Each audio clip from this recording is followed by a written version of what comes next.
Hello, hello, hello, everyone. Thank you so much for everyone who is going to join this live, and thank you so much for everyone who is going to join afterwards. First and foremost, if you were here yesterday evening, because I did send out that I was going to come live yesterday evening, unfortunately, I was unable to do so. The very first thing is that all of the notes that I was gathering to get the live done was not finished. And I'm still not finished with the notes. So if you are watching this discussion, probably Tuesday at the latest, the earliest tomorrow, but more than likely, I'm guessing Tuesday at the latest Wednesday, you are going to receive a video on the YouTube channel over at DL Consulting Firm, where we are going to do things, a little bit more polished and professional. But I really felt like it was so important to come on live when Africa is going through such an humongous shift over what is going on. Um, for those of us who are here in Haiti, I really don't believe. Hi, thank you so much for joining. For those of us who are here in Haiti, or even for those of us who may be, in the Americas, if you're not really in politics, they are not sharing this news. And it's just the tactics. They are not sharing at all what is going on in the Niger, what has been going on over in Burkina Faso, and what is also going on over in the Mali. So I was aware of what went down over in the Burkina Faso. However, I'm not so sure why I wasn't so focused. I think the events that were going on here in Haiti were so palpable that I really wasn't focused over there. So, for tonight, I am going to touch on the notes. I am probably going to do this live a little bit of a bilingual. I am definitely going to tackle a little bit of my French just because I do have a growing audience over in I have a growing audience in Cameroon. I also have a growing audience a little bit in the countries where they speak French. And I actually do want to grow my audience a lot more towards my African countries. Well, first and foremost, I just want to send a huge congratulations, salutations to the people over at the Burkina Faso and the Mali, as well as in the Niger. All of these three countries are waking up, and some of their military personals have decided that enough was enough. They wanted their countries to take charge of their own resources and do business the way that it's supposed to be done. Interesting world that we have on now. Um, Guys, I have been working nonstop between what's going on here in Haiti and finding out what's going on over in Africa and teasing my web in trying to really see this global shift. I am running on almost no sleep, but I am so excited for the times of today because I can finally smell a shift. Although I can see why certain things are happening for us here in the country of Haiti, and why a lot of our news anchors have recently started to die. Actually, a lot of them died major around 2022. There was mass shooting from a lot of the young news anchors here in Port-au-Prince, Haiti. You have to remember that for those of you who are only maybe the younger generation, it may not be very important, or it may not be, you may not understand the power of a microphone. For a journalist, the microphone is everything, because what you can do with your microphone is you have the gift to empower another person. With your microphone, you have the gift to empower an entire nation. With your microphone, you have the gift to inform your own people about what's really going on. Because a lot of times, for example, I know we're going all over the place with this, but I really have so much. Before we go into dive into the notes, I actually really, for tonight, I wanted to talk about the importance of communication, and the importance for us, especially us here in the country of Haiti, to understand what's going on in Africa. And I've always said so. I've always said that IT was too alienated in countries in Africa, right? Because one thing that you have to remember about the Haitian history is that we were colonized by the French. Our Dominican partners were colonized by the Spaniards. A lot of the countries in the Caribbean were colonized mostly by Britain, right? So the very few countries who were also colonized by the French or La Martinique, La Guadeloupe, La Martinique, La Guadeloupe, or is there another country? But even these countries, they're not really. IT is very much so extremely alienated from the countries in the Caribbean, and it's all because of the fact that IT took on its independence from France.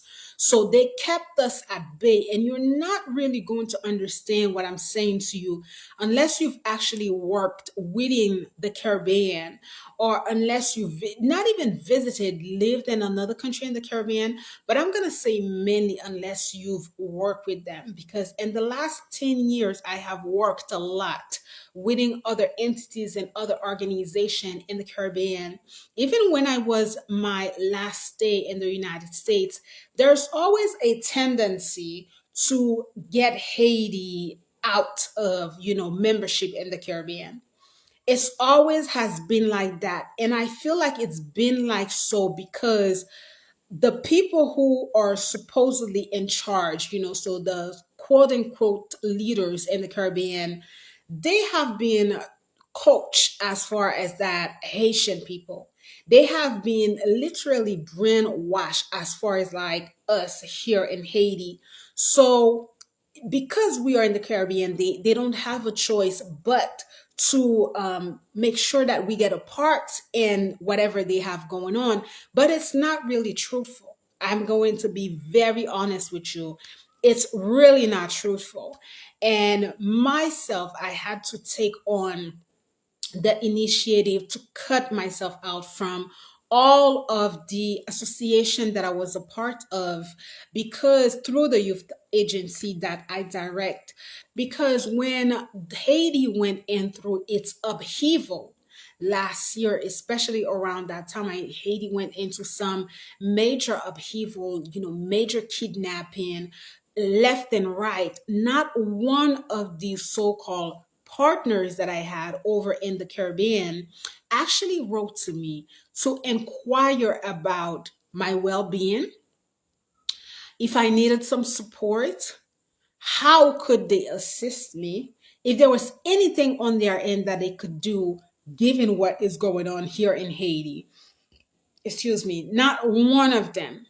And when we closed down 2022, I really sat with myself and I understood that if I was going to decide to remain in the country of Haiti, and if I was going to decide to continue with this work that I'm doing here for my country, then I needed to understand that I really was alone. No one was going to save me, especially here in the Caribbean in the United States. Like, no one was going to offer an olive branch to me based on what is going on in Haiti, especially in the work and in the field that I'm doing. This to say that I cut out all of my association. I literally started 2023 fresh.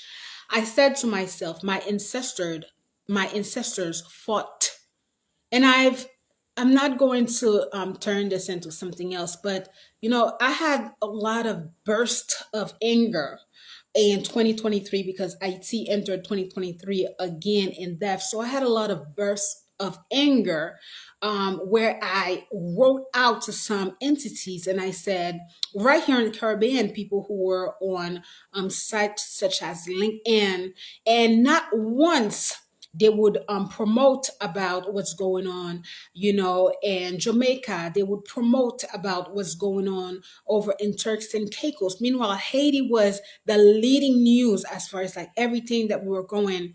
And some of these sites not once mentioned Haiti, not once post what was going on, not once. And they are all in the Caribbean, all in the Caribbean.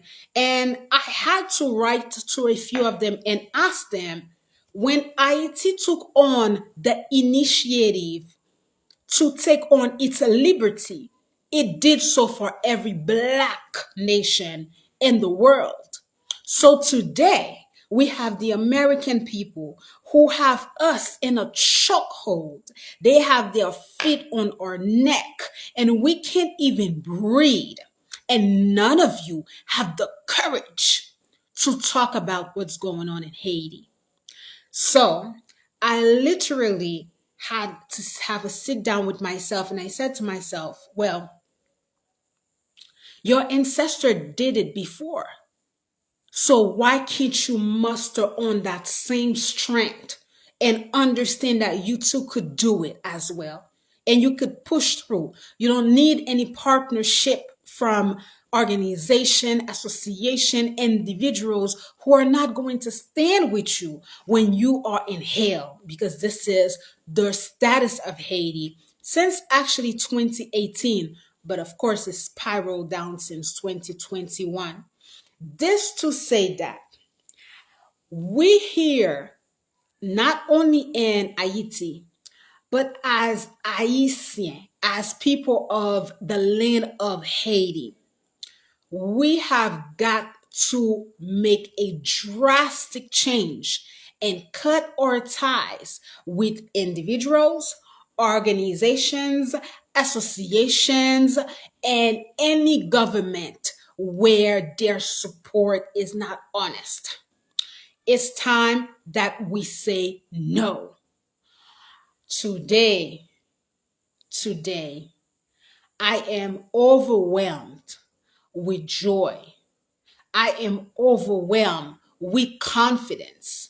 I am overwhelmed with pride when I see that what's going on in the Mali and Burkina Faso and now in the Niger. This is a wake up call for all of us in the world to understand that this is a new dawn. And I've told you that 2024 was going to be a new dawn. I've said so. And I'm happy. I'm happy because I am doing this work, and IT is at its darkest hours. And I'm still pushing through. But I will be honest and say that there are times where I ask myself, are you not alone in this fight? Are you not alone in what you want for your country? Are you not alone in the vision that you see for your country. There are times, ladies and gentlemen, where I'm doing this work and I question if I'm actually going to see this new dawn for Haiti. So to see my comrades and my brothers over in these countries take on this lead, I salute them and I send all of our strength to those of you who needs it. May the ancestors carry you out. May they protect you. May they empower you. May they give you the strength to fight for your land, because today it is a new dawn. It is a shift, and it is time that we, children of our land, we take control and we say no to colonization, to imperialization, to all of those who are crippling us, right?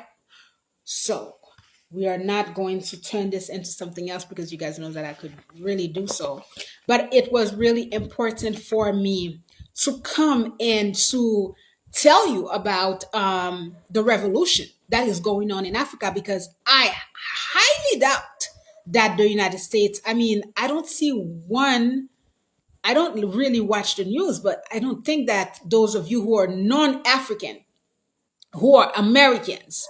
And it's so funny because as I was paying attention to the news over the weekend, I spent all week, right, listening to a lot of these excellent channels. There is this lady over in, I believe she is from Cameroon. Her name is Natalie Yem, right? You can watch her. She diffuses her news in French. And I also found um, another gentleman, Zach Mwekasa.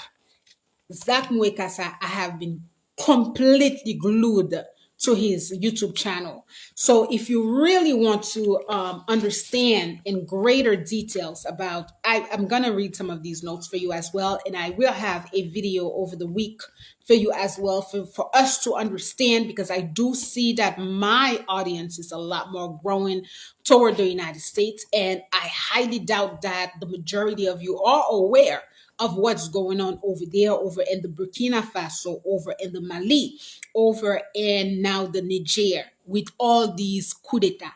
These guys have outstayed their government and said, get out. You are not doing the job that the people want you to do. You are not empowering your nation. You are working hand in hand with colonization. You are working hand in hand to cripple your country. We have had enough. Get out of our country. And now, over in the Burkina Faso, we have the amazing, whew, mes amis, Monsieur Ibrahim Traoré over at the Burkina Faso, who said, we can do business as well. Turn around to Russia and say, let's do business. Mes amis, what are these people doing in Haiti? What are they doing in Haiti? I cannot wait. I know that 2024, it's going to be another wave of them to die.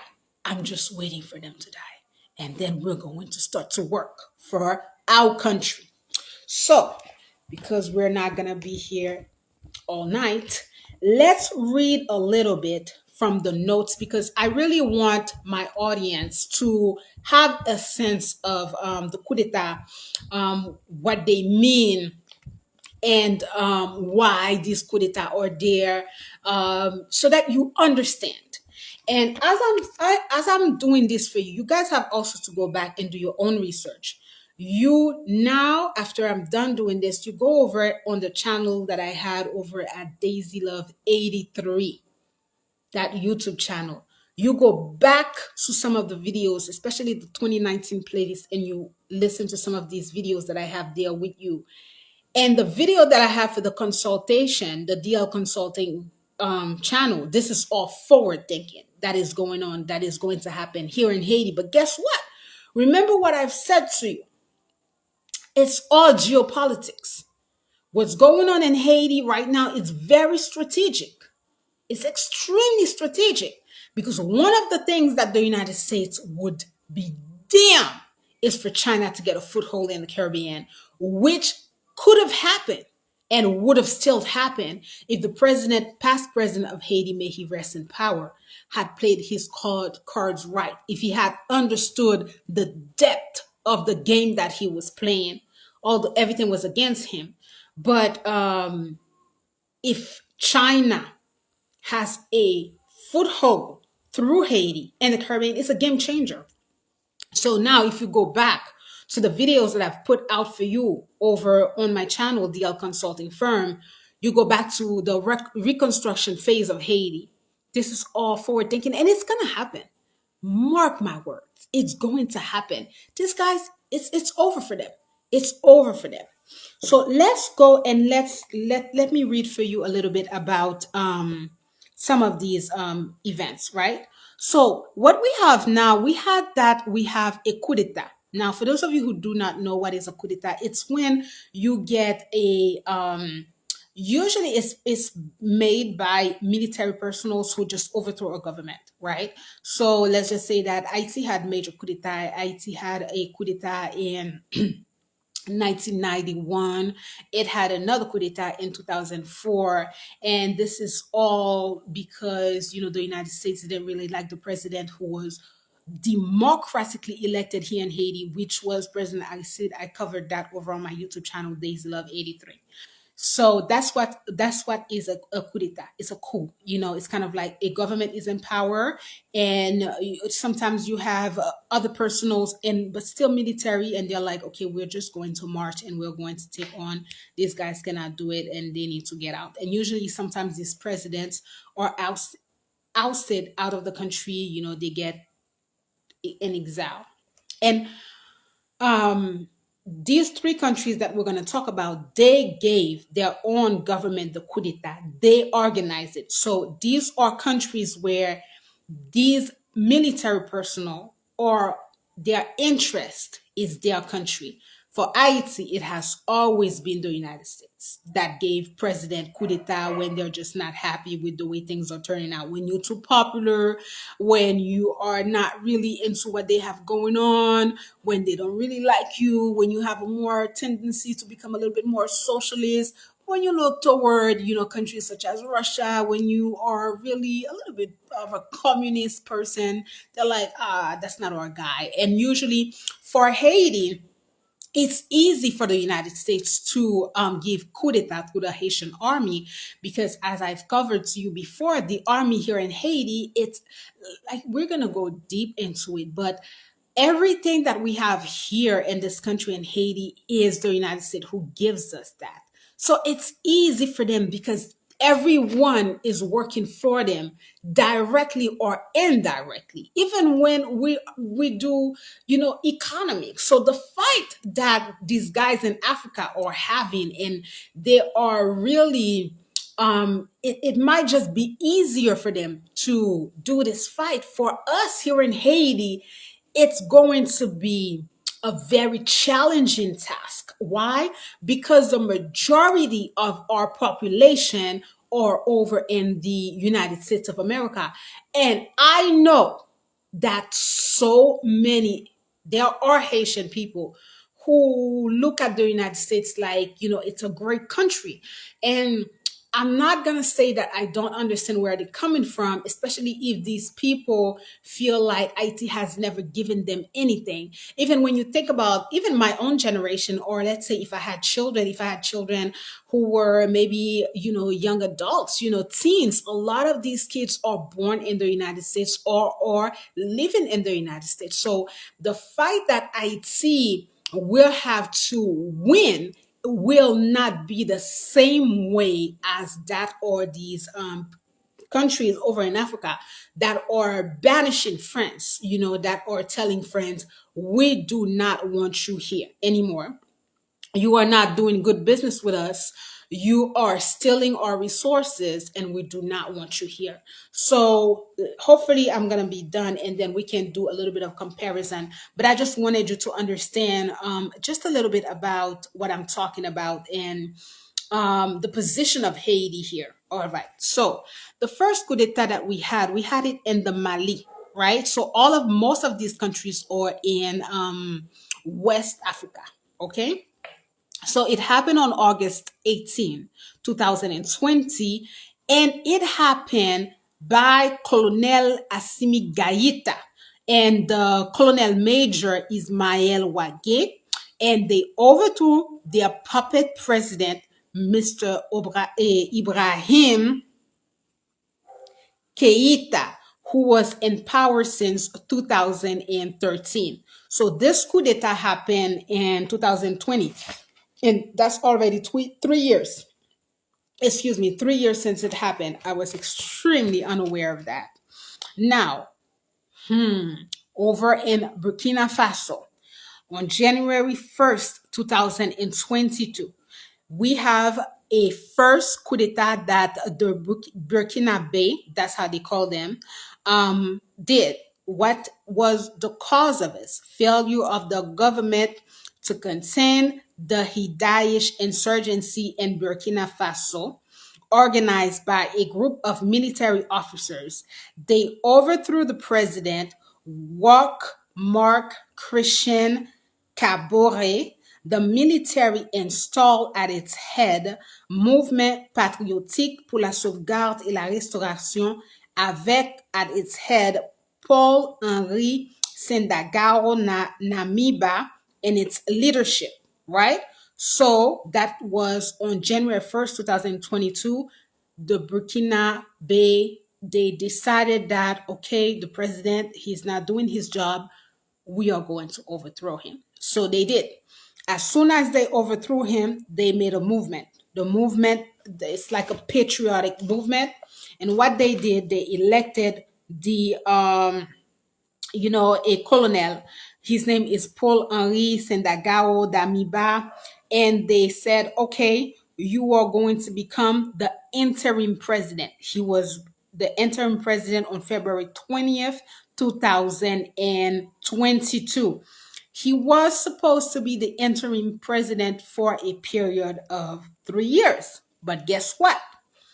That same year, it appears to be that this interim president was yet again not working on behalf of the people. Because this is what you need to understand about this game of politics. A lot of times, people are out for themselves. So when you have a coup d'etat, because I remember clearly, like in 1991, we had two coup d'etat, right, here in Haiti. The first, it's two coup d'etat that happened it's like they overlaps each other. That's what took place in 1991 here in Haiti. Who was the president? President Aristide was there. So there was this guy. His name was Roger Lafontaine. So Roger Lafontaine actually is the guy who really did the coup d'etat of I think it was October 7th, 1991. But as he was doing the coup d'etat, there was the other guys who was in the army, who was General Tidras and all of these guys. They used his coup d'etat to give another coup d'etat. Do you understand? So they double up the coup d'etat of Roger Lafontaine. They actually murdered him, and then they took power, and Aristide left the country. There was also Madame Erta Pascal Touyo, who was the president before Aristide, who also left Haiti around that time. So it's very, when you are gonna give, when the army is gonna give a coup d'etat, and whenever you're dealing with groups, especially right now, it is so important, guys, that you understand the times of today. Very, very crucial, because it's fascinating. I just still cannot believe that I'm living, this new wave of the world that is changing right before our eyes. When you have groups, two, three people, four, five people, the army, you never know what one person is thinking. So there needs to always be, in my opinion, a sense of, maybe, let's say that there's a group of, we're just going to say five people. There needs to always be at least two or even one person in this group who, if things do not go according, so let's say that we are in a group, but if we decide that we're going to do X, but if we do X and I'm not abiding by what X is, the other guys have got to put me back in my place. There needs to be that, because this is exactly what happened at the Burkina Faso. These guys, they overthrew their president, right? They gave a coup d'etat on January 1st. So all of them agreed that, okay, the president is really not working. The president is really not doing what he says that he was supposed to do. He's bullshitting. We have enough of him. Like, no, we're not doing that. So they did the first coup d'etat. That was January 1st, 2022. When they did the first coup d'etat in January 1st, 2022, then guess what? After that, the same guy that they elected as interim president, guess what? They realized that he too was bullshit.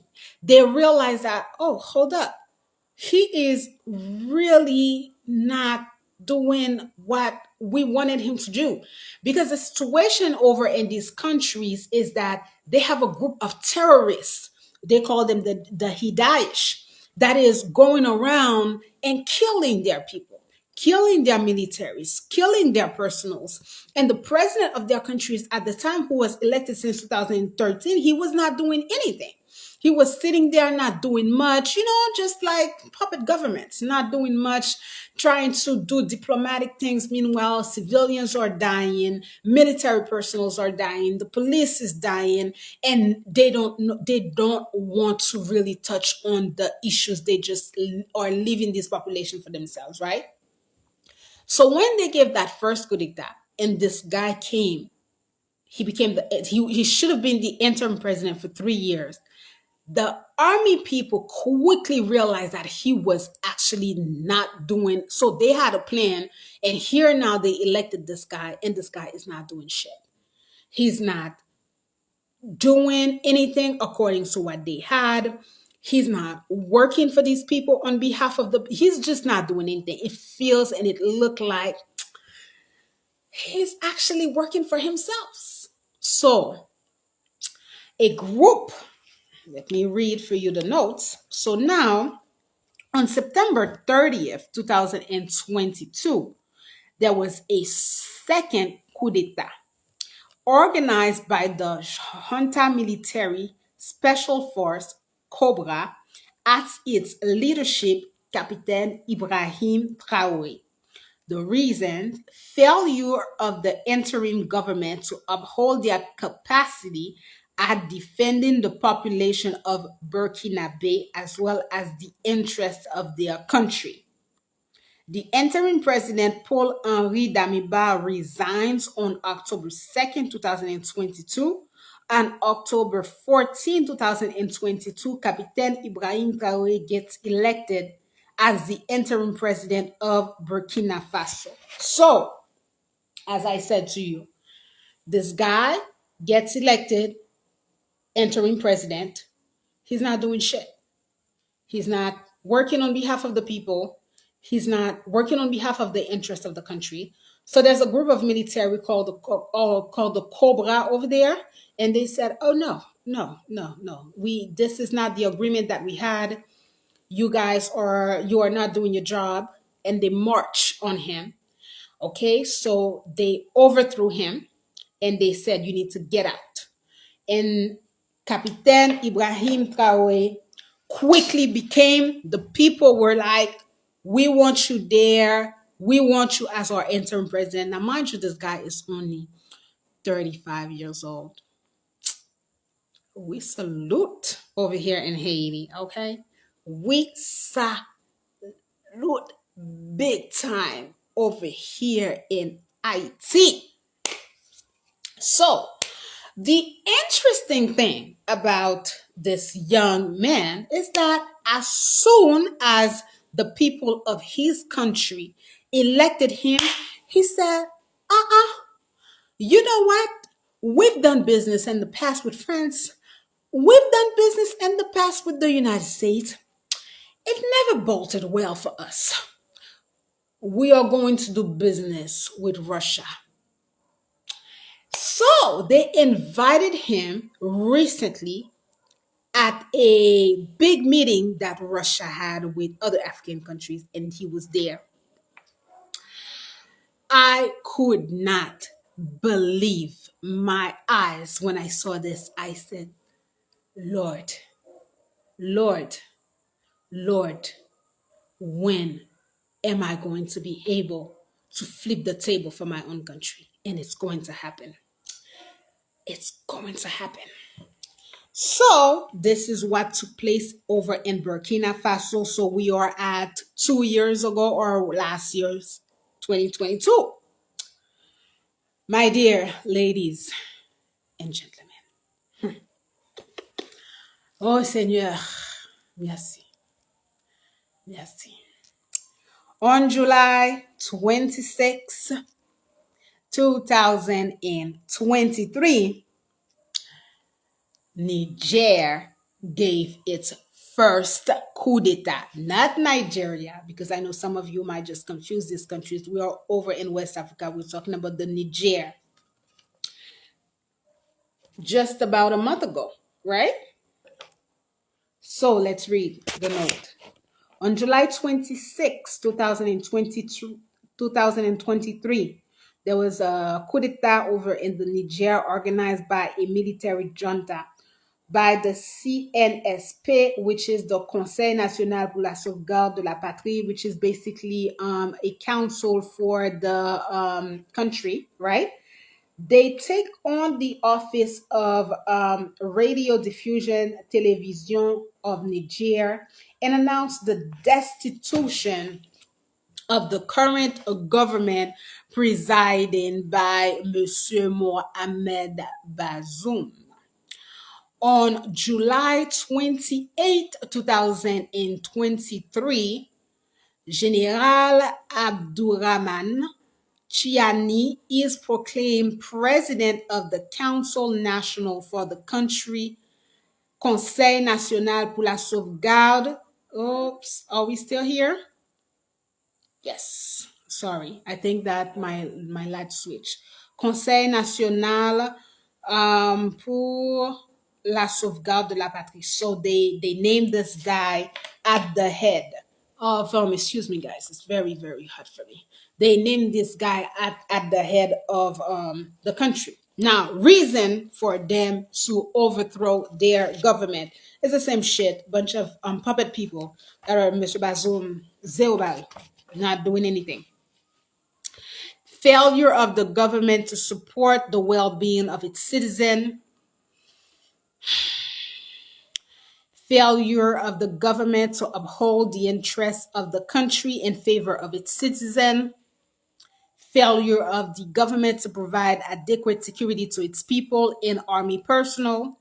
Lastly, failure of the government to collaborate and show their support to the interim government of the people over in the Mali and the Burkina Faso. So, what you need to understand is that it's a wake up, right? These guys, Mali started, the Mali started. They were like, oh, it's not working for us. They did their first coup d'etat. They said, oh no, it's just not going to work for us. Mali started over in 2020. When you do one thing, it's a movement. That's the danger that France is looking at it like, Monsieur Macron, comment allez-vous? Ça va? They're probably looking at it like, oh no, we cannot have this. So Mali started, and then last year you have these guys over in the Burkina Faso. So the Niger is looking at it like their president, Mr. Mohamed Bazoum, is his name? Yes. He's not doing much. He is working in connivance with the other destitute Monsieur Macron over there in France. They are working hand in hand. The people over in the Niger are suffering. The people in the Niger do not have access to electricity. Just same shit as Haiti. Same shit. Same freaking shit. Same freaking shit. So the army said, enough is enough. We have had enough of you, Mr. Bazoum. They decided to give him a coup d'etat, which happened about a month ago. So this is the recent one, and France is going Basiska. You understand that it is the third African country to wake up, because these are not necessarily coup d'etat by military personals who are, wanting to enrich themselves, by military personnel who are not aware of the resources of their own countries. You have a new dawn, you have new eras, just like those of you, especially those of you who are from Haiti and who live in the United States. You too are educated. You too have access to information. So why are you still selling yourself out in this country? Why are you still over there when Haiti is going through the madness that is going on? That's the problem that we are having here in Haiti. This is why I say that yes, it's very important for me to come and to talk about this issue. However, the way that the people over in these countries are going to tackle their issues is going to be so much more challenging for those of us who want to tackle these issues, because a lot of the majority of you guys are living in the United States, and it's all strategic. The United States did this thing, is very strategic. So you do have a lot of the people that are over there, like a lot of the Haitian people. You guys have mixed feelings. Yes, you consider yourself Haitian, but you consider yourself a lot more American, which should have never been. Which should have never been. So the fight for us in Haiti is gonna be different. It's still the same fight and the same movement, but it's just going to be very different. I can see it. Like it's just going to be like extremely different. So, anyways, so when this happened, you can imagine how France is feeling. Not necessarily because they really give a damn about these countries, or these people. They really don't care about these people. But what do they care about? What have we been discussing lately, ladies and gentlemen? What have we been discussing lately? We've been discussing about natural resources. And I've explained to you what's going on in the world. It's all power strategic move. I've said to you what's going on in Haiti. It's all strategic by the United States government to keep Haiti like that, because they need the resources of Haiti, the oils, the uranium, lithium, manganese. We'll talk about that. If you're not on my YouTube channel, DL Consulting Firm, please, I invite you to go over there. So for the United States, IT is extremely important. They need this land so that they can continue to mine, so that they can continue to steal the resources of IT to enrich themselves. And it's easy for them to do so because you have here in Haiti a population that is very dormant. Very, very, very dormant. I've talked about this either as a social approach, at a political approach, at an individual approach. The Haitian people are very dormant. It's kind of like they accept everything. I've touched to you about little scenarios that to me was just unbelievable that happened here in the country of Haiti, such as going to a grocery store and people having change to give back to you, but they're not giving it to you, they're giving you candy. I've also touched on the fact that here in Haiti, there's not really a lot of businesses, like big businesses, but the very few supposedly businesses that we have that run the commerce, we touch on that. They are not run by the Haitian people. The Haitian people do not have access, and the Haitian people are prohibited to open certain businesses in their country. Can you believe this shit? So for me, when I looked at this, I just could never understand the situation here in Haiti. Absolutely never. But it felt like every time I would voice my disconcern, people in Haiti always looked at it like, it's always been like this. It's nobody tried to say, oh no, it shouldn't be like this. And unfortunately, this is what the president of Haiti was trying to do at the end. He was fighting and he was putting out this information for the population to finally understand, hey, this is really what's going on with these guys here in Haiti that control commerce, they control economy. Whenever you have a country and they don't control their resources, they don't control their commerce, how I'm doing business with you, then you are not in power. You don't care who is the president of this country. You are absolutely not in power if you do not have power over commerce in your country. Commerce is business. It's what our ancestor did. Flibustier, Boucanier, back in the days. I have fish, you have plantains, I'm giving you fish, you're giving me plantain. We still do that. It's exchange. And whenever you cannot do in any exchange, what are you going to eat? What are you going to do business with? I've expressed this bullshit to you. Excuse the French. I've expressed to you that you have the neighboring country, the Dominican Republic. They know that you, not only is it that the Haitian people do not have access to their own commerce, but it's a country that has not been producing anything. So the main thing that you need, that you should have had to support you, is your agriculture. We touch on that. We touch on the fact that IT is not doing any agriculture.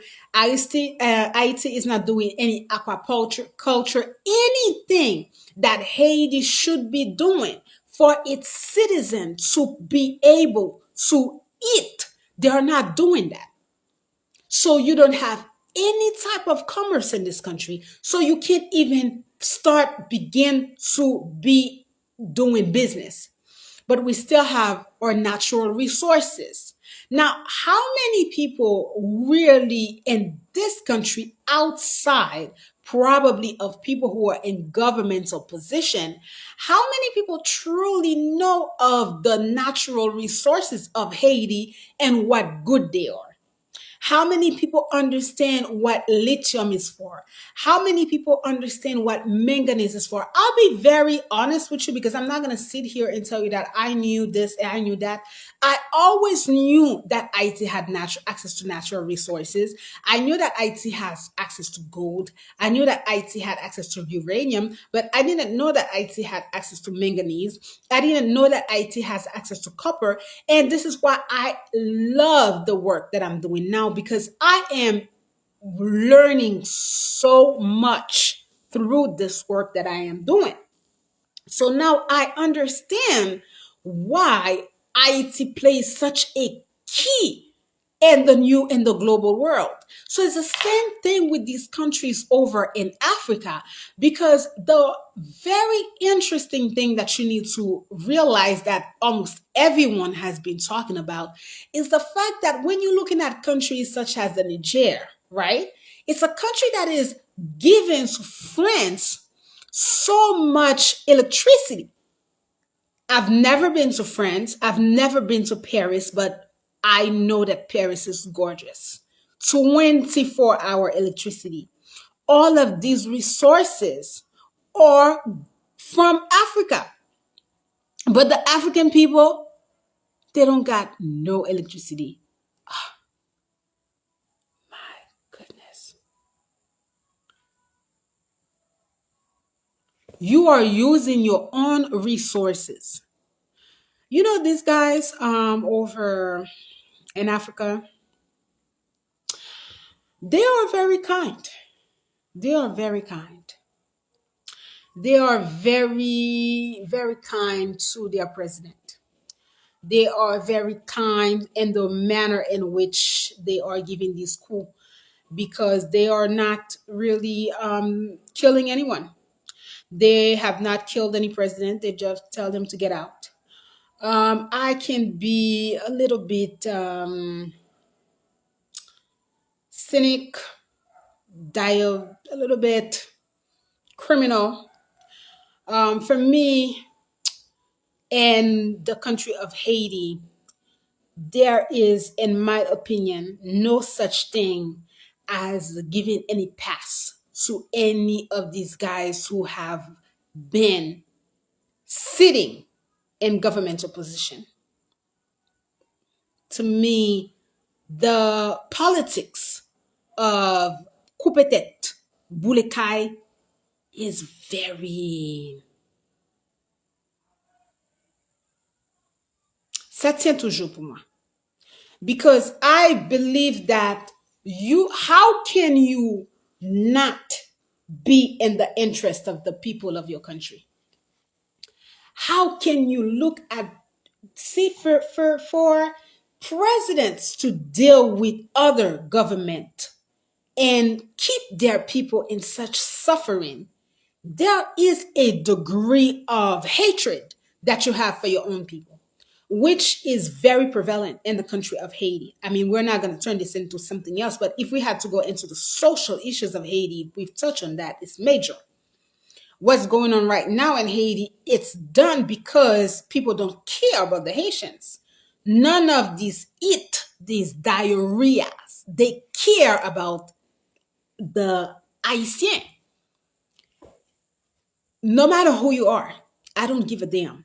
If you happen to have an ancestry of Haiti, any Haitian is a brother to you. And today, when I look at countries and the Burkina Faso, Niger, Mali, and everywhere in Africa, to tell you the truth, I look at myself and you guys as well. Because all of us, we are finding the same fight against people who do not want us to have freedom, true freedom, because we are black, because we have this type of hair. I'm trying to let my afro grow. I'm really liking it. They don't like us. I'm not racist. I have a lot of white friends. And there are a lot of people that are white that are just not racist. So it's really not a racist thing. It's really um, a matter of politics, a matter of greed. There you go. Greed.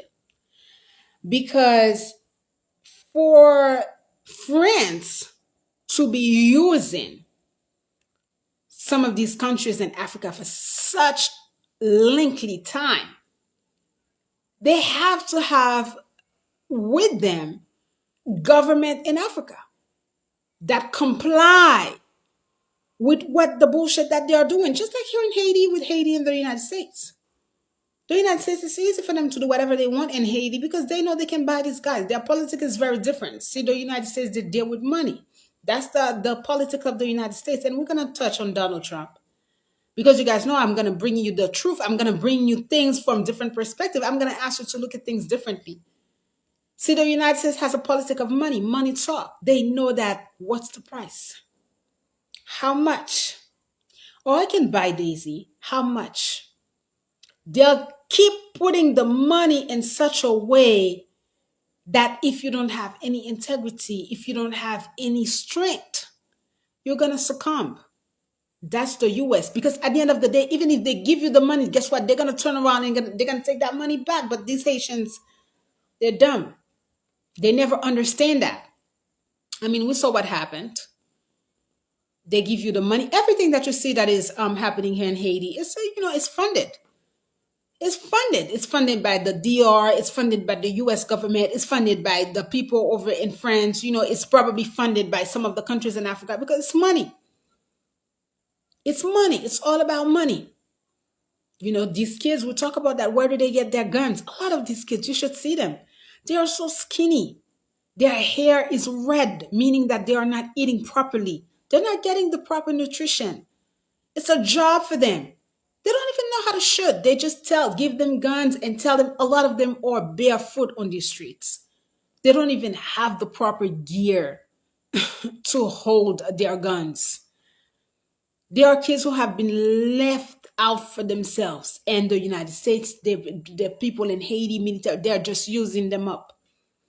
And it's funny that these things are happening in Africa. And I believe in the beginning of the year, I think it must have been in February because I started to come online in February or so, there was a page here that had, things that were going on in Haiti, and I was reading some of the comment section, and this one guy asked, he wanted, maybe he was African American, he wanted to know if what was going on here in Haiti had a similarity to what was going on over in Rwanda. See, what I should have done as soon as he said that was to research Rwanda and to research the issues, because a lot of these people are trying to figure out, okay, how come Haiti is a terrorist for Haiti? Because in the Burkina Faso, Niger, that's their fight. They're fighting a lot of these terrorism, but a lot of these terrorists that these guys are fighting are also probably funded by France.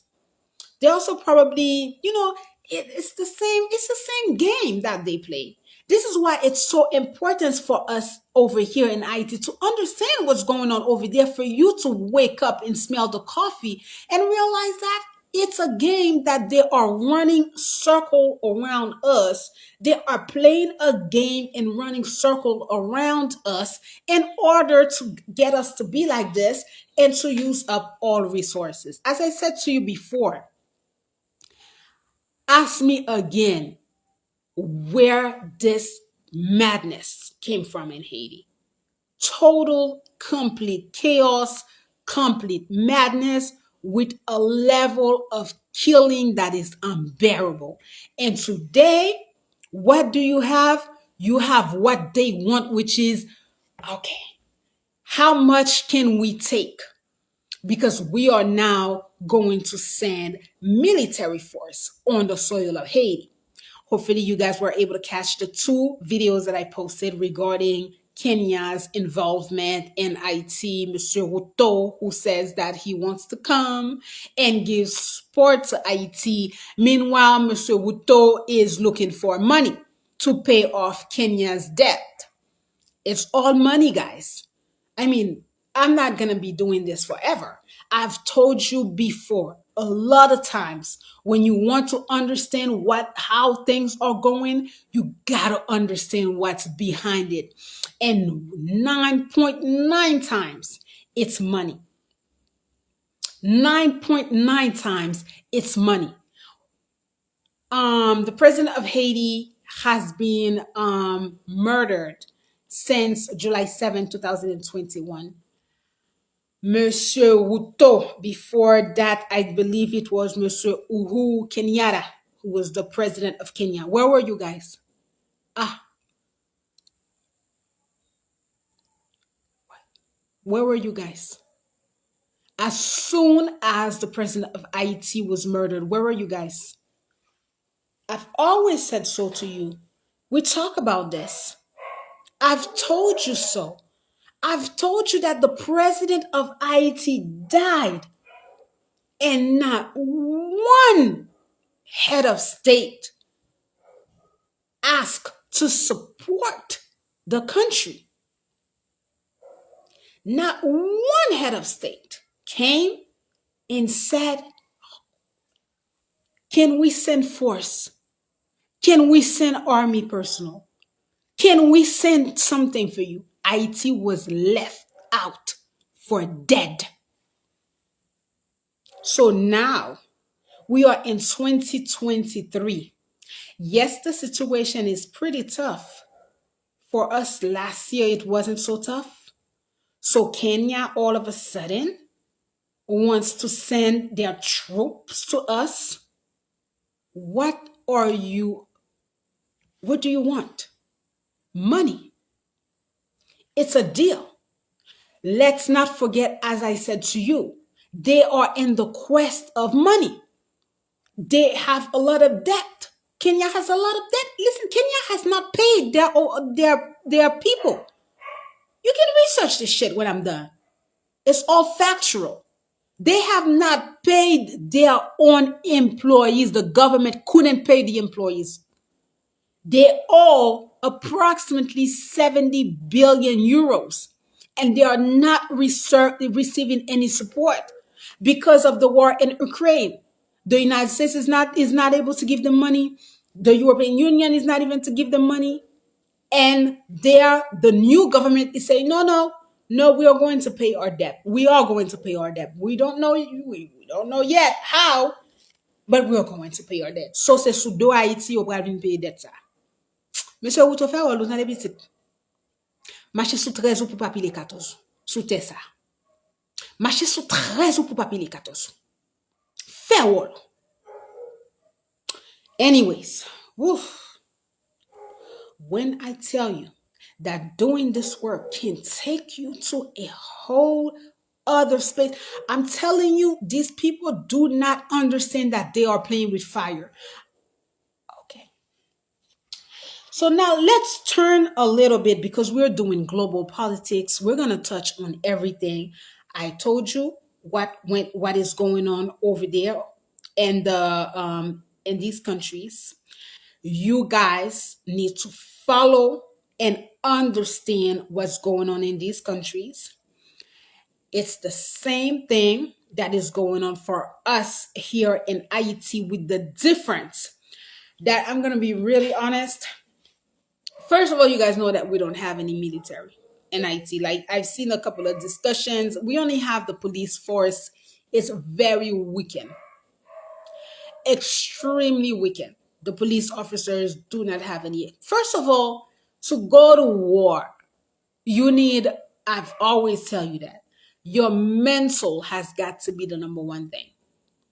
If you do not have the mental capacity for war, then you should not get involved in war. And our guys here don't have that. To tell you the truth, the kids that are part of these gang members have much more of a strong mentality than the Haitian police. Because what? They know why they are fighting. These are kids or young adults that have been left out for themselves. What is fueled them is what? It's anger. It's anger. Anger toward the government, anger toward these fake elites, anger toward the police. And yes, I've always told you that other people are infiltrated in their mind, other BS. They are infiltrating other BS in their mind. They're probably telling them shit like, oh, look at you. You can't even eat in this country. These people treat you, mind game shit. It's easy if you want to play games with kids. They're getting in their mind. The very first thing, this is why I told you that the police here in Haiti failed its job. Because the very first thing would have been to nip it at the bud. But of course, these guys, even in the police, they are very corrupt. They don't give a fuck. A lot of them are getting paid sideways. So the situation in Haiti is like, where exactly did this madness came from? But we've analyzed this before. So you have to understand the politics behind everything for you to understand what's going on in Haiti now. Because I am so over people who truly believe that the Haitians. No, it is the diarrhea that holds certain position and this non-operational government always been fueled by the United States of America, major gangsters. Yes, the USA, the fucking Dominican Republic, their government, and on it, you have to see the money flow. Money flow. Why do I say that these governments are in on it? I just look at things for what they are. It's just a given. I just put my puzzle together. Where are all the Haitians going in the DR? I've said this to you before. I have so many people that I know, people my age, people my generation, so 5 years younger, 5 years older. All of these people, like I said to you before, a lot of our generation are where they are in the United States. But guess what? Even when they are in the United States to make money, a lot of them are looking at it like, but this is not where we are going to live our lives. A lot of them are looking at it like, hey, you know what? This is not really where we are going to live our lives. I'm looking at the notes that I have. I have so much that I want to talk to you about, but the video that's going to come out is going to be excellent. So they make big investment over in the DR because you have to remember that the politics for Haiti is a fear mongering politic that I can't even tell you guys that things are not, it's not happening. I can't lie and say that thing, it's not happening. So you have 90% of the Haitian diaspora that are not really investing in their country. They're not investing in the country because they are afraid. They are afraid based on all of the news that you guys are watching. And to be very honest, I mean, since 2021, this country has been held. 2024 is going to be another, it's going to be another one. But 2024 is going to be all over the world. Watch what I say to you. 2024 is a game changer. It's going to be a year filled with violence. It's not going to be one of the easiest year, but whoever did their preparation in these last 2 years, whoever did not bullshit, whoever understood that the times were changing, you're going to start seeing major result in 2024. Major result. You're going to continue here in Haiti. It's going to be a lot of death. In the United States, your country is probably going to go through a lot because look at what these guys are going and or doing over in Donald Trump.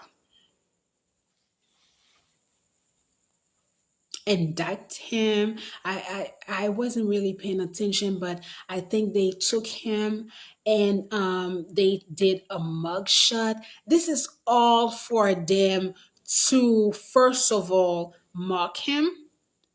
This is also for them to terrorize him in a way. This is also a way to spread a lot of fear to his partisan so that they can believe that he's not going to go into elections, that he's not going to be able to go into elections. I saw a thing where he was talking, and then this one um, journalist asked him, well, Mr. President, are you going to pardon yourself? Right? So they are really trying to push this agenda that Trump is not going to be able to go into the election, which they are really wanted. I've told you that in the past, and I know that Donald Trump knew that because I listened to his first speech. I know that he knows that it's hopefully he does. I'm pretty sure that he knows that.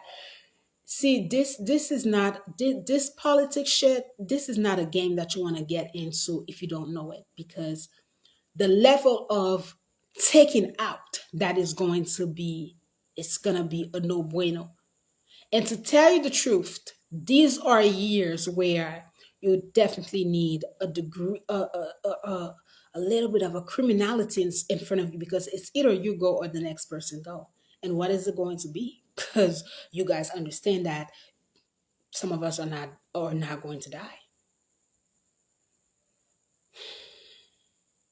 So that is what they are doing over to the U.S. And why are they doing this? What's the vendetta? You would ask me. So what's the vendetta against Donald Trump? Why is it that they don't want him there? Because Trump doesn't have their politics. I'm talking about the United States government. Donald Trump, and I've touched on it before, Donald Trump doesn't have the politics that the US government has had in the last fucking, what, 40 plus years of invading other countries. So, what France is doing in Africa, the United States is also doing this in the Americas, supporting dictators, overthrowing government. They have all these entities to support us. They have USAID. They have a bunch of bullshit here, in the Americas. They have it everywhere because they just want to portray that they are supporting us, they are helping us. Meanwhile, they are crippling us, they are having their foot on their neck. I mean, listen, the list goes on and on. And what does it cost the United States to do this? It costs them money. The USA is not a rich country. It's really not. It's a country that is in debt. Their money is not even the highest money anymore. And now you got BRICS. Guys,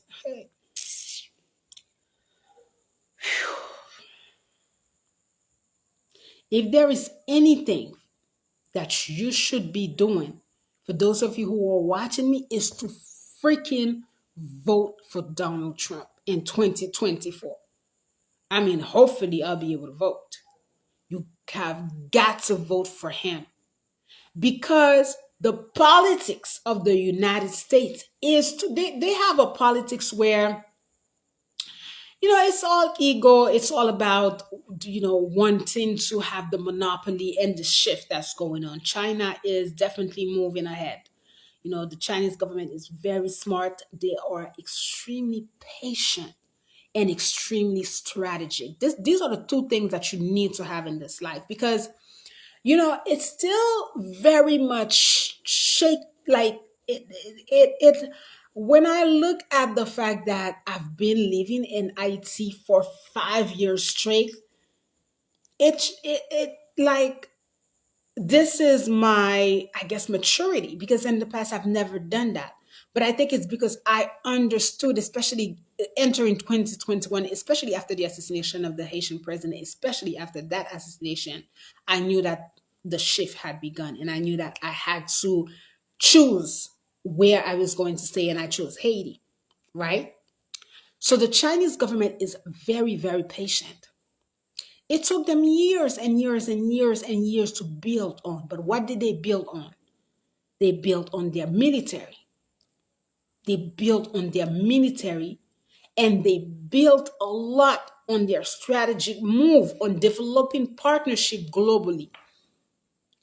They have the BLT, the Belt Road Initiative Program, doing routes, thinking strategically.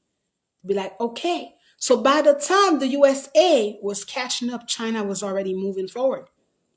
They launched the Belt Road Initiative Program. They launched it in 2015. I wasn't even aware of that. And around that time, I was making videos and saying that China should align itself with Russia and fucking Cuba. Excuse the French.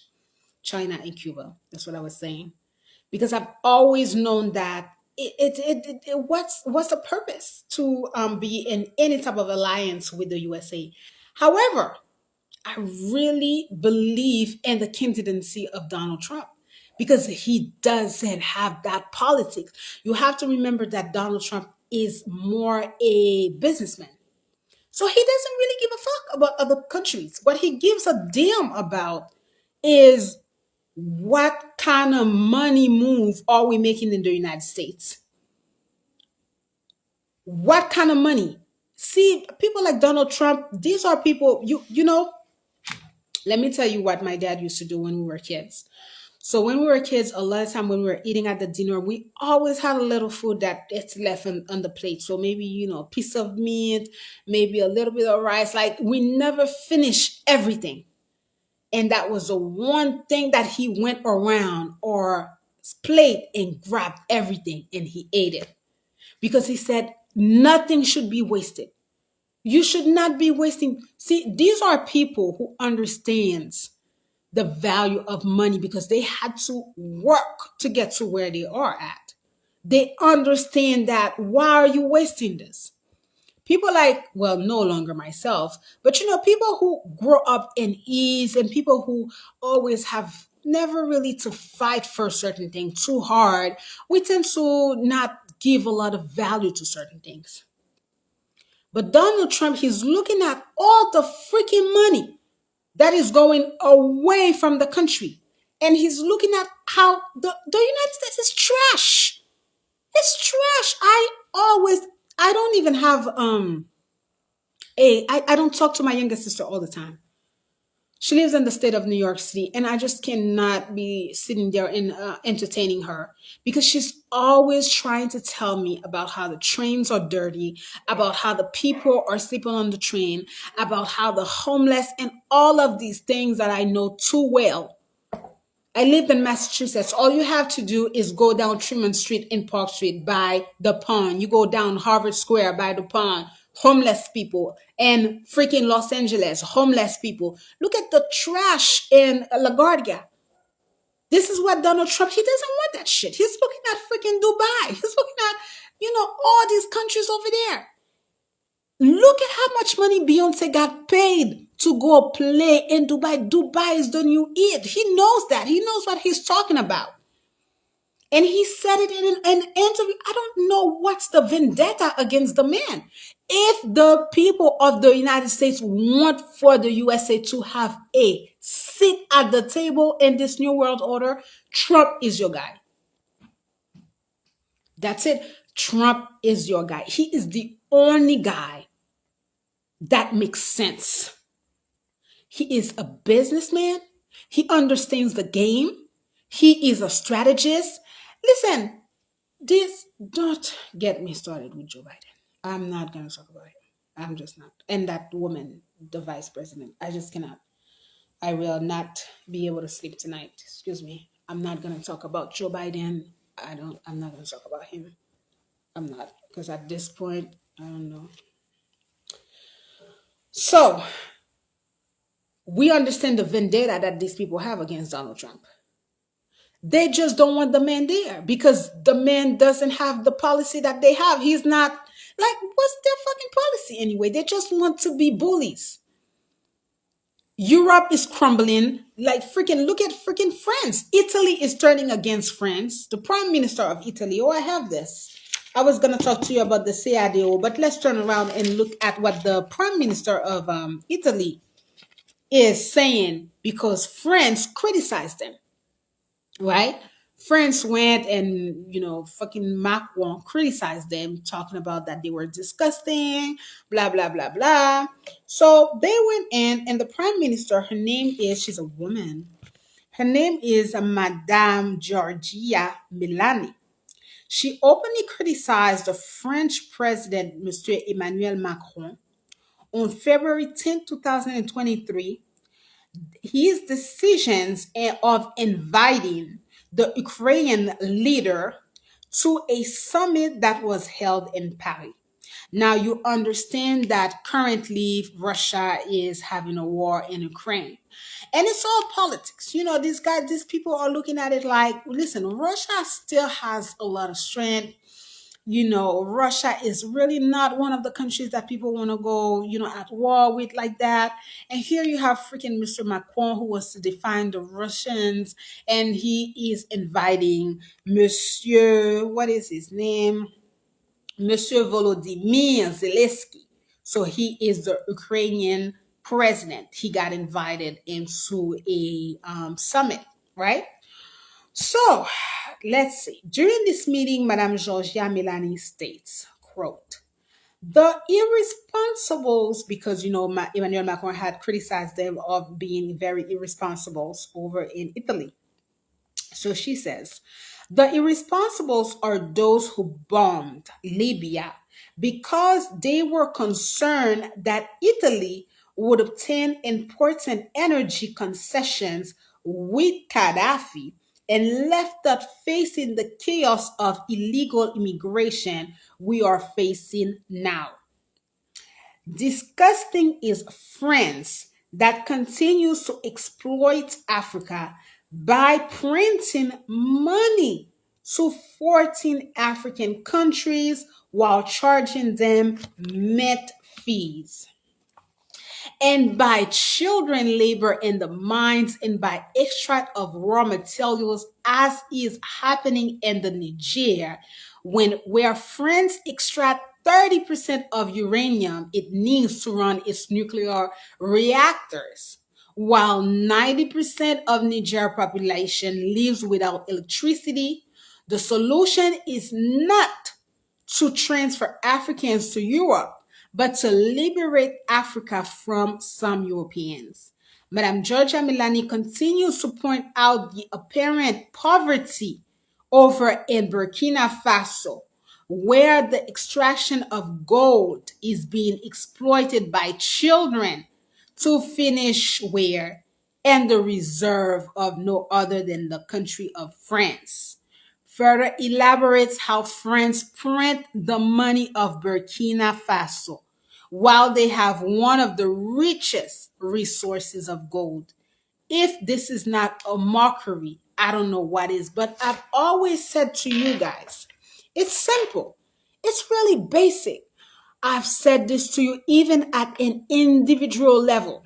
When you don't know the value that you bring, people are going to run a game. And this is what has been going on in these countries. Now, remember what happened to Gaddafi over in the Libya. It was under the government of Mr. Barack Obama that the United States went over there and took him out under false pretense that he was a dictator, that he was killing his people. Now, listen, we've already touched on this. Supposedly, democracy doesn't work for everyone. And what has their democracy done in the country of Haiti? The only president that Haiti had who was democratically elected by the population of Haiti was Jean-Bertrand Aristide. That they took out twice. So who's the bad guy? Guys, it's simple. That's their politics.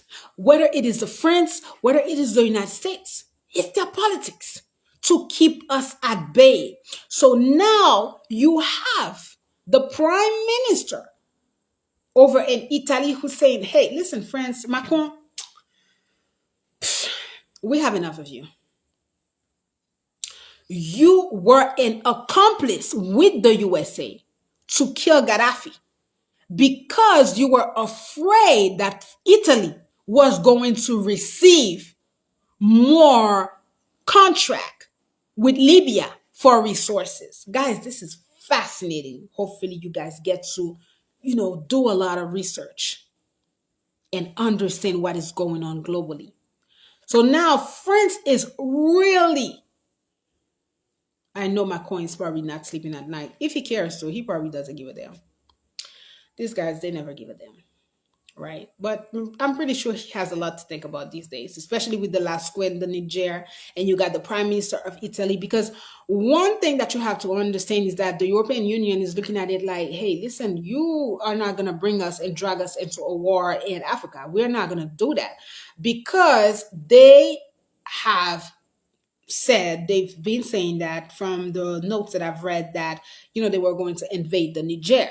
That's France, from the last coup d'etat which happened a month ago. They're saying that, oh, if Mr. President Bazoum doesn't get back, we are going to get into war. But you just cannot do that. And what you have, the irony of the situation is that, remember what I've said to you, over in the Burkina Faso, the young captain was invited into a discussion with the Russian president, Mr. Vladimir Putin. I take my hats off to you as well.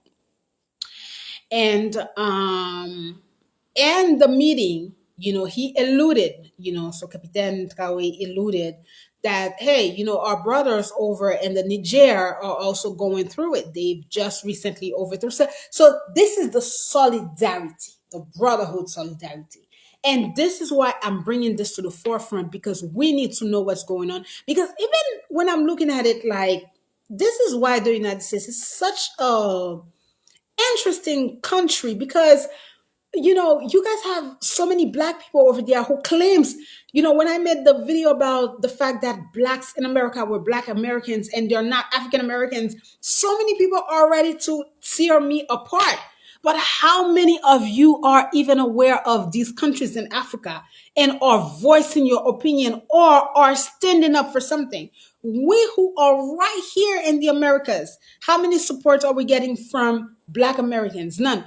Listen, you guys have enough. I know that. There's enough problem going on with black people in the United States. I know that.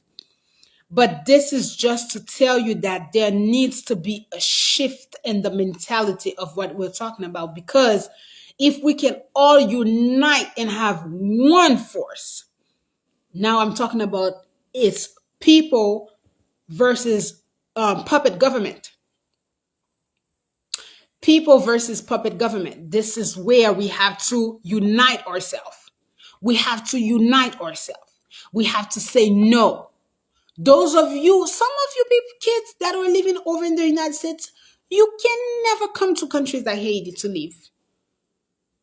They've run such a game on you. such a game on you. So as I was saying to you before,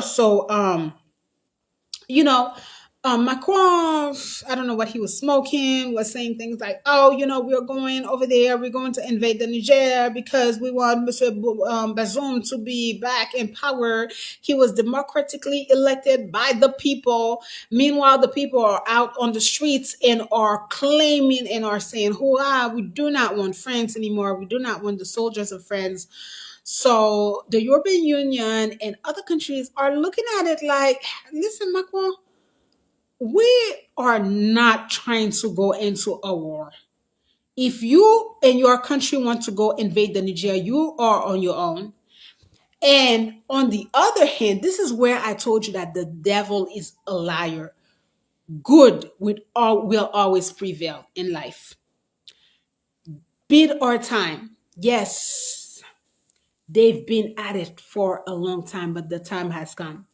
As some of the countries in Europe are telling Mr. Macron that, hey, we listen, we don't want to have anything to do with what do you have? Matter of fact, the Prime Minister of Italy is putting this shit out. They're even going further and saying, no, hey, listen, you guys were in on the death of Gaddafi. Yeah, yeah. Macron, you and your country are in on it because you didn't want Italy to have any part of any deal with Libya, right? Ah, Macron, you are taking 30% of uranium over in the Niger, and their population has 90% of no electricity. You are printing out France. We are in 2023. Macron, your country is printing money for 14 countries in Africa. And you charge them for that. And you calling us disgusting? Hi.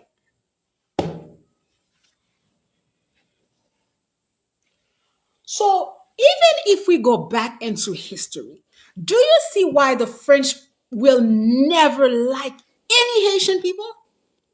They're never gonna like you. Because even today, in 2023, you have French who still tries to colonize countries in Africa.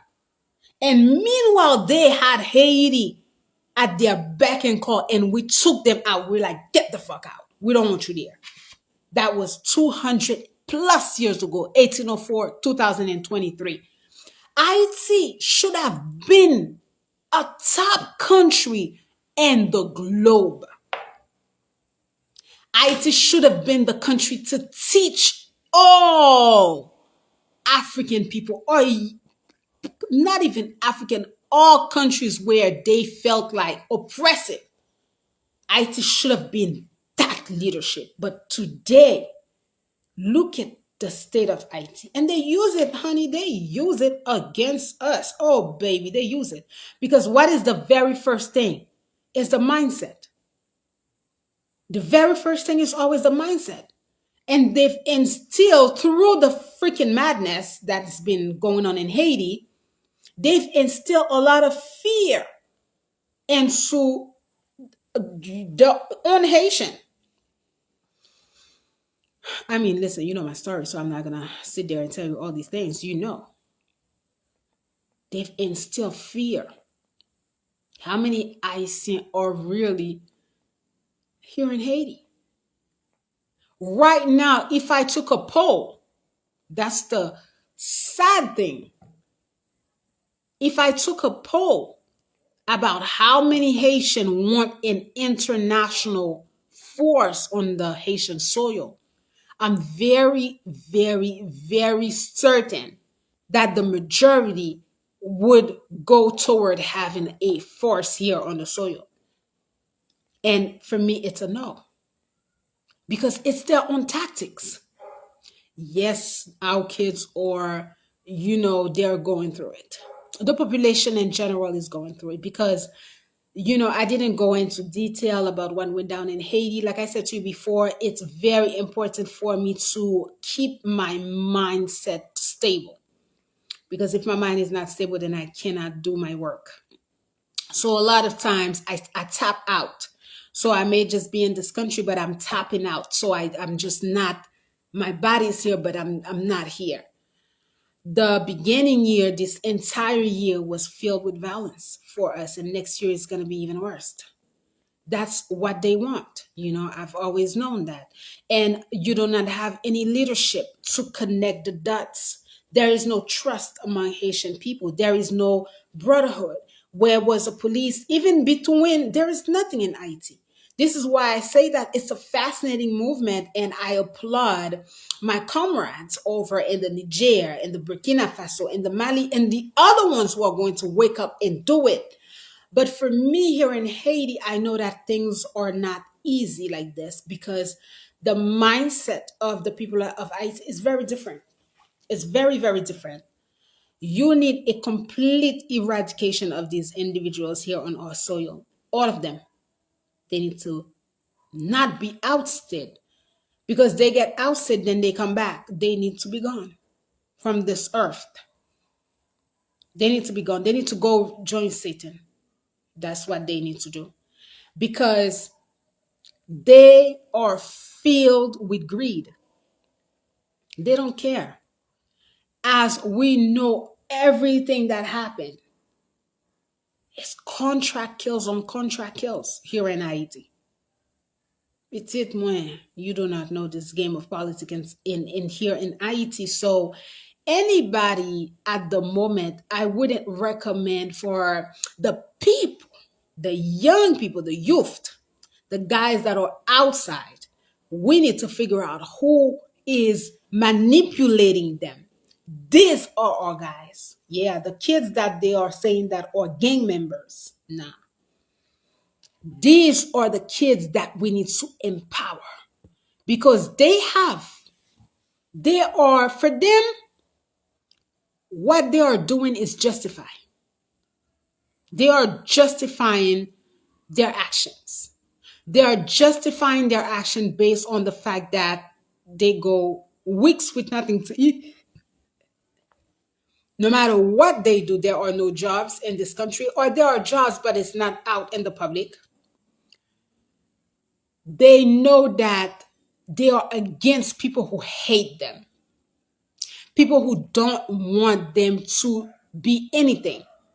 So for them, seeing a police officer, seeing anyone who represents the Haitian government is seeing blood red, is seeing death.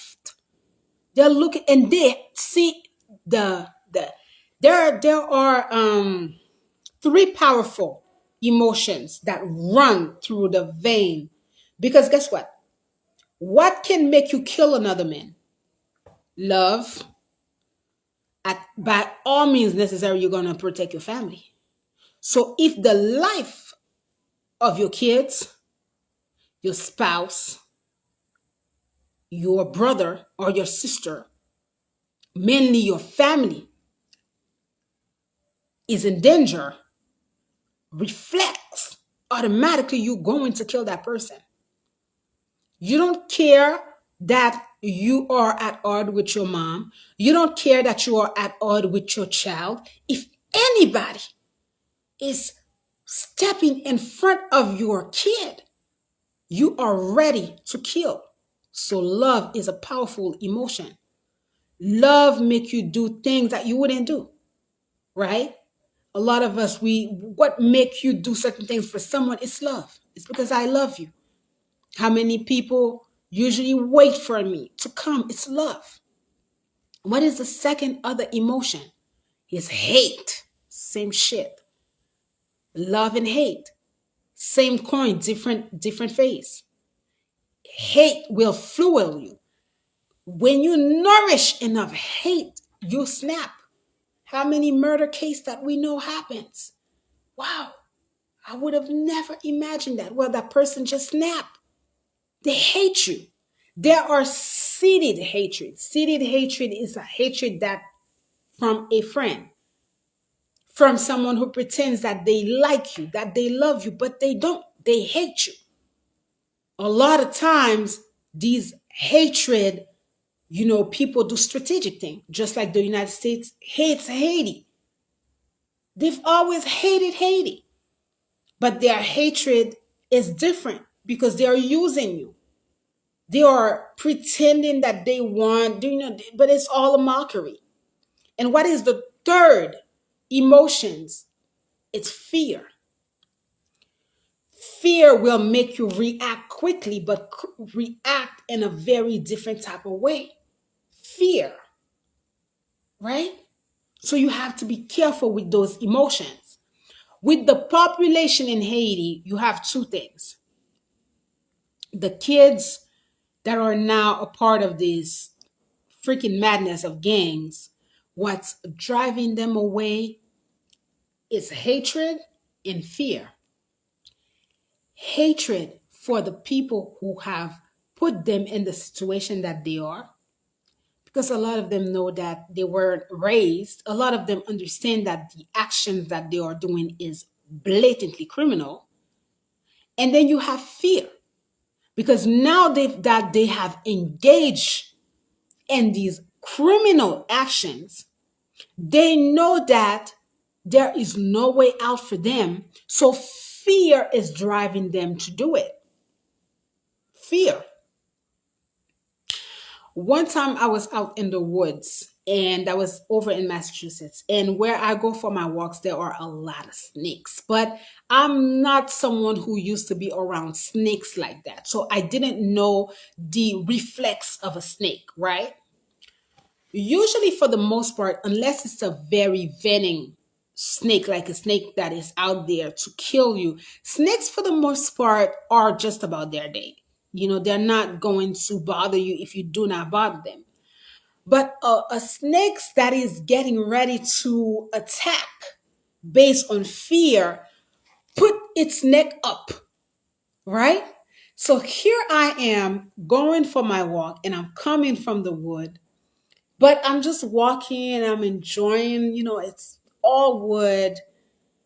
And something tells me stop. And I stop and I see a freaking snake right on the opposite side. The snake has its head up and its neck out, ready to attack. So it's like the both of us are just stuck. I'm stuck looking at it, and the snake is stuck looking at me, trying to pretend the both of us are what's going on. It's reflex and fear. The snake is afraid of my reaction, and I'm afraid of their reaction. So what I did was just stay as calm as possible, not move, just relaxed until its head went down, its neck went down, and he just went back inside about its day. I waited a good amount of time before I continued my walk. But I knew the reflex of the snake because I had been going in that particular area and I was aware that I there was a lot of snakes. So I did a little bit of a research to figure out, okay, what kind of snakes, what should I do when I see a snake and things like that. And my aunt had also told me, usually snakes are not going to bother you if you do not bother them. And she always told me, you are going in their habitat. She said, you love to go out in this wood, but you have to understand that this is their habitat. So you're gonna run into not only the snakes but other animals. So you have to be careful with that, which is also very important. So what is going on for us here in Haiti is fear. These kids are very fearful for their lives. Hatred, but now it's also fear. It's realizing that, okay, now they're really out to get us. When you think about, so now we're all over the place, but there's so much to talk about. But even now, when you think about the movement that Haiti had, the Boakali movement, right? And I've never talked about that because, like I said to you before, I'm against all of this madness. I'm against these kids that are now in the game. I'm so against these police officers that are, waging war on them. I'm against the population who had decided to do the Boakali because this is all a tactics. It's like people putting us one against one, and there is no one who has the decency to understand that they are running a game on you. So who's dying? It's the Haitian people who are dying. whether you are part of the gang, whether you are part of the population, whether you are part of the police, we are still Haitian people. We are the one that are dying. You need to figure out what is at the root of your problem. Where are these gangs coming from? Who is behind them? Who is giving them the money? That should have been the primary thing that the police should have done. So now you have a population that is what? Fearful. So the population is fearful. They looked at the police like, ha, okay, these guys are not doing anything. They are incompetent. They cannot support us. They're kidnapping us. They're killing us. So we have to support ourselves. We can't let these kids kill us. So they decided to do the Bois Calais movement. For those of you who do not know what it was, it's a movement that the population of Haiti, because they were definitely getting treated by these kids who are part of these gangs, who are getting infiltrated with ideas, killing population, walking around telling people to get out of, like just complete madness. So the population started to kill back, fight back. And they use machete, and they're like, we don't give a damn. If we even have it one inclination that you guys were a part of it, you're done. So they did this for a period of time where they were killing these kids and they were burning them. Guys, this is a very criminal act. No, I could never be okay with that. That is not a solution. That is not a solution. This is all a tactics for people to invade your soil. Leadership is about what?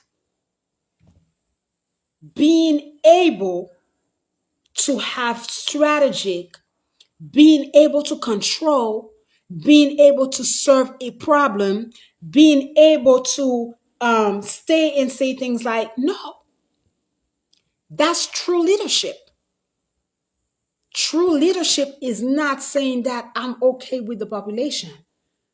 I understand the frustration of, I've lived all this madness, and there are things that maybe one day I will be able to share with you, because unfortunately, very, very sadly for me, I've experienced other things through whatever was going on here in this country.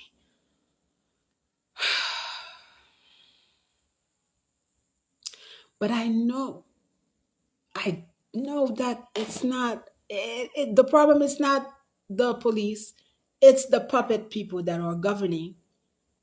Bunch of trash can, trash can. So if the movement has got to be done in Haiti, it's not going to come from the government of Haiti. It's not going to come from any opposing party here in Haiti. It's not like you guys over at the Burkina Faso and the Niger. No, these guys, ils ne pèsent pas la balance pour nous en Haïti. Ils ne veulent pas la balance. Ce sont tous les mêmes gens pour nous en Haïti. Ils ne pèsent pas la balance. They have to be eradicated, in my opinion, all of them. Opposing party, like I said to you before, a couple of people have asked me to talk about the government of Haiti. It's really not any interest of me. You guys are not going to find anything interesting about them. They're incompetent. They're extremely, look at the state of their country. They I don't even want to talk about them. I don't even want to talk about them. Whew. So let me finish.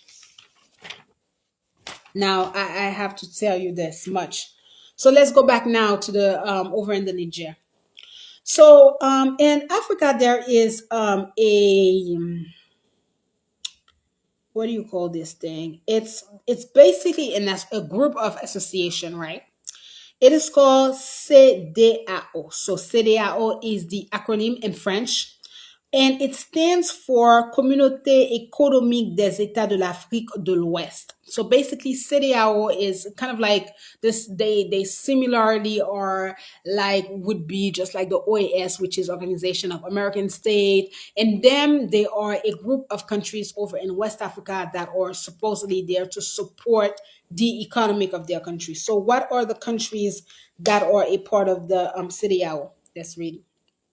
We have the Benin, we have the Burkina Faso, Cape Verdean, we have La Côte d'Ivoire, we have Gambia, we have the Ghana, we have the Guinea, we have Guinea-Bissau, we have Liberia, we have the Mali, we have the Niger, we have Nigeria, the Senegal, Sierra Leone, and Togo. So I believe that it's 15 countries that are a part of these, community, right? So out of this country, you have three countries. So you have the Mali, you have the Burkina Faso, and you have the Niger. Three out of these 15 countries, three of their countries or have given a coup d'etat. So the remaining countries, some of them, are really vexed, if you would. So they're very vexed about this coup d'etat, and they are right now. They're just talking to tell you the truth because I've spent my entire week and my entire weekend paying attention to what they are saying, what other government are saying. They've been saying that they are going to invade the Niger. They've been saying that they are going to get into war with the Niger. They've given the general a deadline to re-put Monsieur Bazoum in power. A bunch of talks. Now, why is it that it's so important for us to understand? Because it's the same bullshit as OAS, CARICOM, good for nothing association that are going to get dismantled. Today, is probably going to get dismantled. It's not going to be a part of the New World Order because people are seeing that. I mean, anybody who is have a sense of decency, because how is it that you have three countries? First of all, their name stands for Communauté économique des États de l'Afrique de l'Ouest, CEDEAO, Communauté économique. So why is it that your economy is, I mean, oh, Jesus. Ouh, on n'est qu'à faire politique là, en Afrique tout, hein? C'est pas possible, hein? C'est du jamais vu avec ces gens. Du jamais vu avec ces gens. Jamais vu. Ah, disgusting. Disgusting. So you are the community, economic community of West Africa. And you are opposed to this coup over at the Burkina Faso, the Niger, and the Mali. You should be applauding this guy because they are in favor of their countries. And I hope that the remaining people of these 15 other countries, 12 countries, that they wake up and smell the coffee and start giving coup d'etat after coup d'etat. That's what you guys deserve. This is impossible. So you are saying that you are ready to invade the freaking Niger? Well, it's all talks, ladies and gentlemen. They've been saying it like for the last weeks. Of course, they cannot do so because it's like, what? So let's read a little bit about their role. This is all garbage. Garbage. When I tell you, garbage. Unbelievable. So we're going to go a little bit about the role of the city owl. Their role is to protect the. Remember, what is city owl? It is the community, the economic community of West African countries. How many countries are a part of the city owl? 15 countries. What are they? Benin, the Burkina Faso, Liberia, Cape Verdean, Côte d'Ivoire, Gambia, Ghana, Guinea, Guinea-Bissau, Mali, Niger, Nigeria, Senegal, Sierra Leone, and Togo. So these are the countries. So now let's look at what they are standing for, part of this supposedly economic community. Their role is to protect the economic interests of their respected countries They signed a treaty on May 28, 1975, in Lagos, Nigeria. ECOWAS was created, which is their economy, whatever they have going on, with the aim of promoting the ideal of collective self sufficiency among its member states. As an economic union, it aims to create a single large trading bloc through economic cooperation. The integrated economic activities revolve around industry, transport, telecommunication, energy, agriculture, natural resources, trade, monetary, and financial issues. Where is the headquarters? It's over in Abuja, Nigeria. Their objective to promote cooperation and integration with a view to an economic union of West Africa, a view to raising the standard of living. Oh, Jesus. J'ai jamais vu. A view to raising the standard of living of its people, maintaining and increasing economic stability, strengthen relations between member states, and contribute to the progress and development of the African continent. Some fundamental principles for CEDEAO: equality and interdependence of member states, solidarity and collective self sufficiency, non aggressive between member states, peaceful settlement of dispute between member states, respect, promotion, and protection of human and people's rights. So, I mean, I don't have to go further to tell you that they are basically going against everything that they stand for. This is all notes that I gathered. I'm not finished. I told you I'll put a video out. This is Sidju Shambif. I'm so tired of these people.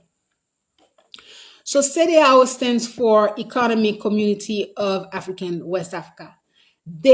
So you stand for economy. You are supposed to protect your people. You are supposed to uphold the life of your people. Meanwhile, none of this shit is being done. You got these guys in the Burkina Faso who's standing up. You got these guys over in the Niger who's standing up. Mali has stood up, and you people are trying to say that, no, we're gonna have to invade the Niger. Whose interest are you supporting? Huh? You supporting the interest of the member state? No, you're not. You're supporting your own interests. You're supporting the interests of France. These people over in Africa are very, very soft because, you know, where I'm from, we take care of business. We do. We take care of business. That's the one thing about IT. We still take care of business. So for you guys to be doing these things to your people, hi.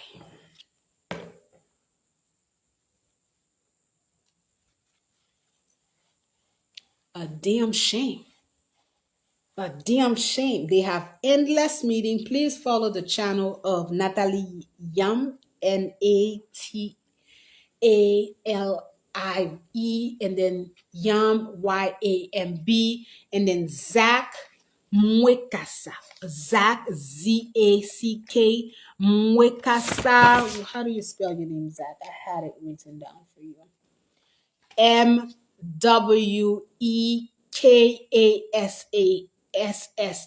Zach is unbelievable, but both of of their channel is actually in French. I have been just watching their channel since last week, and I just couldn't believe my eyes. Well, this is it. I just had to come because I do understand that a lot of you guys may not know what's going on in Africa. And it's very important for us to, these are the events of the world. This is a changing world. And also, as I come here and talk to you, I do know that there was a wave of violence over the weekend. Somebody told me that. It looks like there appears to have been a lot of shootouts going on in the cities of Miami as well as in Boston. There were a few shootouts, 7 people died. I mean, it's gonna get worse and worse because let me tell you something about the law of the universe. Let me just finish on this note. Everything that you do in this life is going to come back for you. I've experienced that, good or bad. Life is a mirror image. One thing that I understood about the mass shooting that the United States randomly has, it's one of the only countries right here in the Americas with such a number of mass shooting in schools everywhere. And you know why the United States has such depth? It's because of the work of their government. It's everything that they are involved with in countries like Libya, in countries like Haiti, in countries in the Americas and Venezuela. For every one of our children who are dead, for every chaos that Haiti is going through, Venezuela is going through, countries in Africa that they are involved with, whether it's by selling guns, whether it is by infiltrating all type of diseases, infiltrated all type of strategic mindset. This is why you have this mass shootout in the United States, ladies and gentlemen. It has very little, very little to do with the fact that people in the United States have guns. No, people everywhere have guns. What triggers an individual to go to school and start shooting is the law of nature as above. Because we're not going to turn this into, there is a God. There is a God. Everything. My dad used to tell me that all the time. He used to tell me that hell is right here. He said, you will reap what you sow. Everything that you do is going to come back one way or another, good or bad. If you do good, you will see it. If you do bad, you will see it one way or the other. I know people who have not paid for things that they've done, but when I look at the life of their kids, I understand. So I'm very sorry because when you hear death, it's just, people are inhuman. They don't care. But I do. But it's your government. They are nasty individuals. They don't care. They don't care about other people's lives. They don't care about other kids, other human beings. My friends, there will come a time where I will meet with these individuals and I will teach them a lesson that they will never forget for what Haiti has been enduring since the assassination of the president of Haiti. Everyone understand this. You shall not fret, ladies and gentlemen. Everyone who was involved with the assassination of President Jovenel Moise, which catapults the country of Haiti into such madness, they will pay. Their children will pay. Their grandchildren will pay. They will see it. They will live it. they will remember that I've said so. You will pay for what you have done to this man. It was a direct threat to the people of our country. And you will pay. I know that. You will pay.